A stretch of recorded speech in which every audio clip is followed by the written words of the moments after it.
Welcome to Get Your Mind Right, the podcast where merchant services, digital marketing, and personal growth collide. Tune in for real talk, fresh insights, and the motivation to level up.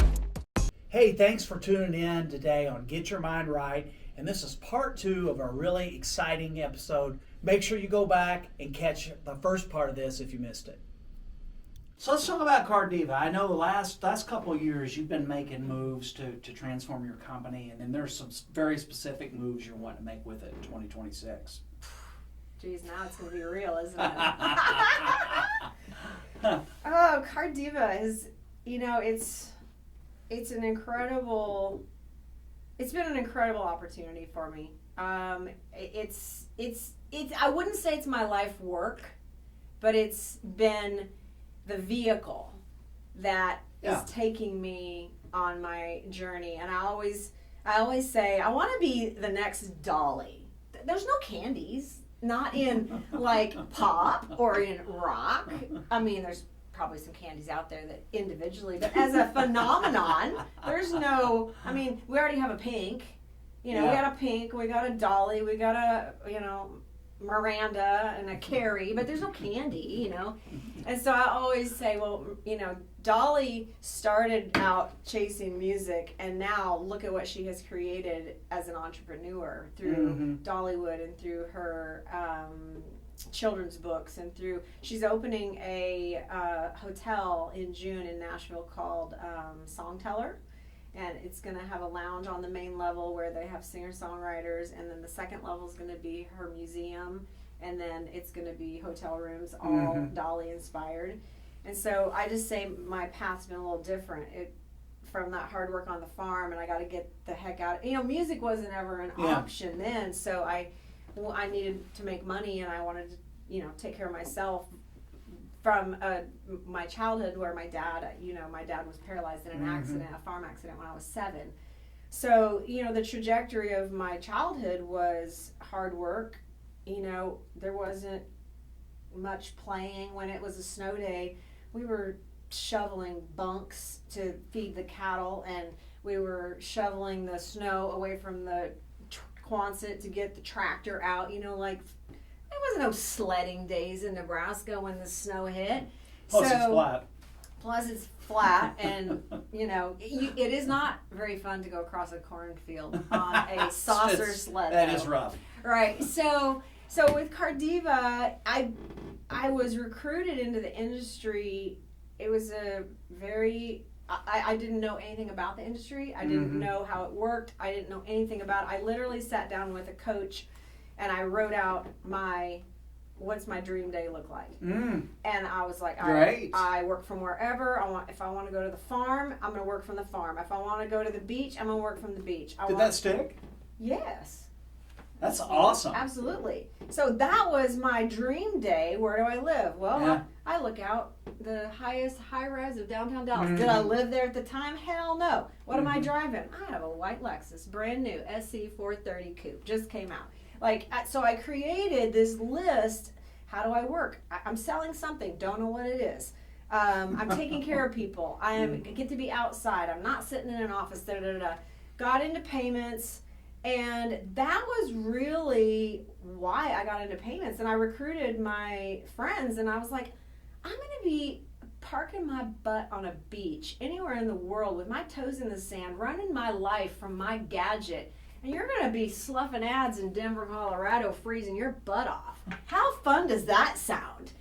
So I built the business and recruited the team that I have off of painting a picture of freedom. Did I want to live on the farm? No. But do I want to go home and see my family? Absolutely. Do I want to go home when my sisters are having babies? Absolutely. I don't want to go for a 4-day weekend and then have to go punch somebody else's time clock. I'm like, you can pay me $10 million a year to get me to show up and sit in your office and take orders. So I didn't know the origin of all this, because I knew these things about you before we sit down and talk today, but I didn't know how far this origin went all the way back. How does before we started today, you shared some things with me, what you're wanting to do with some of your people in your organization, lift them up. How does this origin story, how does this sync up with what you want to have happen in 2026? Well, this is 20 years in business, and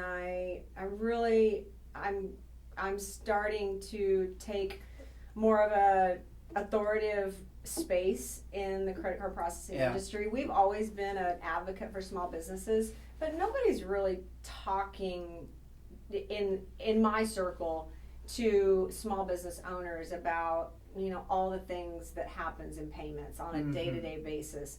So you're going to see me as the diva of payments, taking more of That's not going to change. Yeah, no, that will not change. That's stuck. But really just having more of a presence to where, you know, we've built a great company in these 20 years, just word of mouth and a little bit of social media. So since I've been sick, my days of being in the trenches and really taking care of everything with my accounts had to be tabled. So now is an opportunity for me to move into more of a contribution space and really pour into my existing agents and recruit newer agents to where I can paint them the picture of, you know, what do you want in your life? You know, the other part of that, though, is you did make something good come out of that sickness, because a lot of that stuff you sloughed off, you needed to get rid of anyway. Absolutely. Like, I needed to completely, it's like, I look at some of the challenges and I was like, oh my gosh, I've got like a 20-year-old system that I've evolved past, and I'm continuing to try and plug into, and no. But I've got the old framework in place. Right. Yeah. Right. So with my team, I've got a small team, but I'm in a place now where I don't have to count on my personal sales to run the company and to take care of me. So with the platform that Cardiva is, you know, I take a piece of my agent's work and I support them with the bigger accounts. And when things get too much in the numbers or in the weeds and they don't have the knowledge or the longevity in the industry to really know what to do with it. But for the most part, they do take ownership of their portfolios in the sense of they are dealing directly with their clients. So I have one agent that has been retired for about 10 years that's coming back into the industry. And I have a couple of green agents, one green to payments, but yet not green to sales. And I've basically said, look, there's 3 of them. I said, if your 1099 is not pushing 6 figures at the end of 2026, we're going to have a problem. And one of them I specifically said, you're going to have to go find another job. Because if you're not succeeding, I'm not succeeding with you. So, you know, I would, in the next 36 months, I would love to have on track to triple the company size. And having, you know, because there's been a couple of heavy hitters, me being one of them, driving Cardiva to where it's at today. Right. And But you multiply and stack, though, not by you doing it, but by you supporting and lifting your people up. Yeah. So I'm taking on a much, you know, I've been taking care of myself for a number of years, and that's about all I could really do. But, you know, I just see an opportunity where, I mean, it's a great business model, and it doesn't, like, when I worked for the publishing company, he built churches in some other country, and I'm like, if your passion is building churches, he goes, this is a vehicle. Do you think I really love publishing? No, but this gives me the vehicle to help the people and to go on the path that I want to go on. And I think people a lot of times, they get so focused on their business and they want it to be something other than it is, and I think it's really just supposed to be a vehicle until that vehicle takes you to maybe your passion or a different space where you're like, you know what, this is really where I want to be. And that might just turn into a revenue stream, or it might turn into something that you sell and that you're like, hey, this got me to where I am now, but it's time for me to embark on a new journey. You said this earlier, I want to circle back to it. You said something about not being your life's work, and that really resonates with me, and I'll tell you why. Because I used to think in terms of myself, things I was doing, this is my life's work, and that is the absolute worst way you can look at something. And one of the benefits of getting older is I've realized that's really aspiritual when you think in that manner. And it's narcissistic. At the end of the day, it's not productive. Like you said, I mean, this thing we're on, it's all a journey, right? It's all a vehicle. Yeah. And you say, okay, well, what time do you arrive at point B? Well, it doesn't really matter because then there's going to be a point C after that. Yeah, absolutely. Absolutely. I totally get what you're saying. Well, I'm looking past you, and I get that there's a guitar behind you. There is a guitar behind you. You got a little treat for me today? I do have a little treat for you today. I didn't have time to tune before you. I'm sure it's not too far out. Oh yeah. Well, we'll continue to talk, and I'll tune it a little bit. I know exactly what I'm gonna play you. But I do believe in what I'm reading through the lines and wanting to say. Like, if you're a doctor and you know that you were put on this earth to take care of people and that's your contribution, then I think that can absolutely be your life work. I can go to a payment system conference and I feel like a fish out of water. And I can go sit at the CMA Awards and listen to Reba McEntire say, I've been in this industry for 50 years and I have loved every minute of it. Like, I would not want to do anything else. And so that makes me stop and go, okay, well, based off where I was as a kid, based off what happened in my childhood, I need to create an income that can take care of myself, and hard work is the only thing I know how to do. And the first 20 years of that career has brought me, I think whatever you're really, like the path you're supposed to be on, if you just trust, like I didn't move to Nashville to become a country star. I moved to Nashville because I was tired of Houston. It was too damn hot. And I could live anywhere. And I didn't want to, if I didn't have an awesome family, I would have moved to Greece and I would have just been over there. But, I love my family, and while I don't live close to them, technology has certainly made it a lot easier for us to all stay connected. And so I do believe that my life work, look at my little shark. There we go. Somebody gave me this. Some awesome dude gave it to me at a songwriting workshop. Not the guy complaining about what an expensive date you are. No, not that guy. He was not complaining about me, but but you could have been thrown in that pot, though.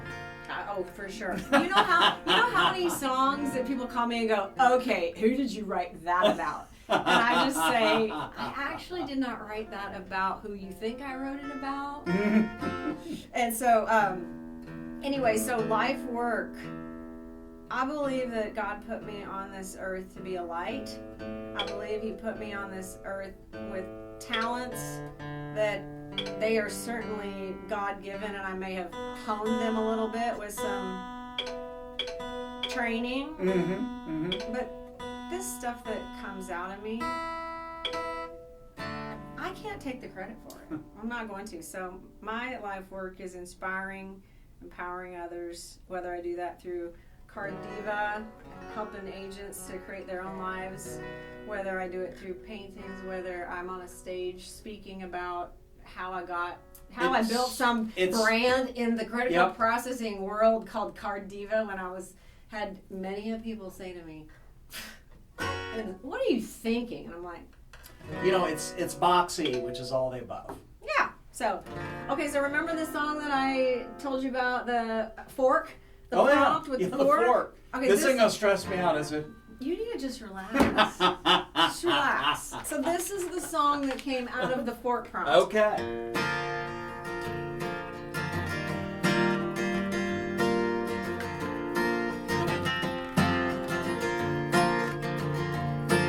No shoulders on this old road, faded lines guide me home.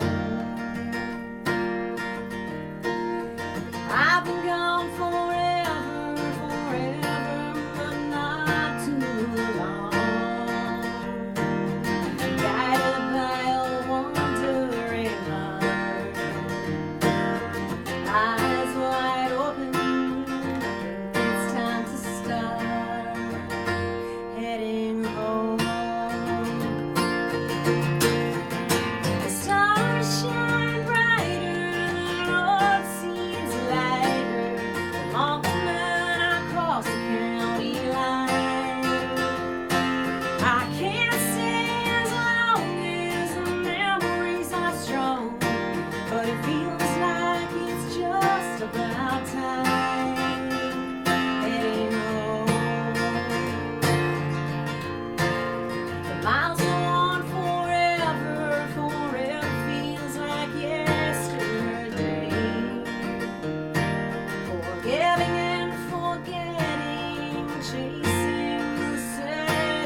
was wonderful. Thank you. So good. Thank you. That was one of my favorites Ah, on my second album. Actually, that was unexpectedly emotional.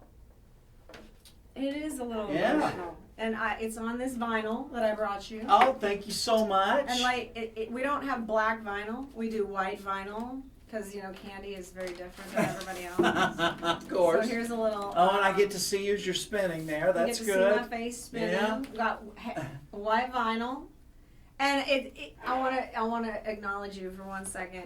When my dad, right before he passed, I had an interview with my hometown radio station. Mm-hmm.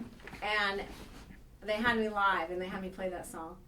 And I came home and my mom said, you know, your dad sat in front of the radio. And my dad was a man of very few words, unless he was angry, and few compliments. And he said, well, it's about time they finally started playing some good country music. Oh, So wow.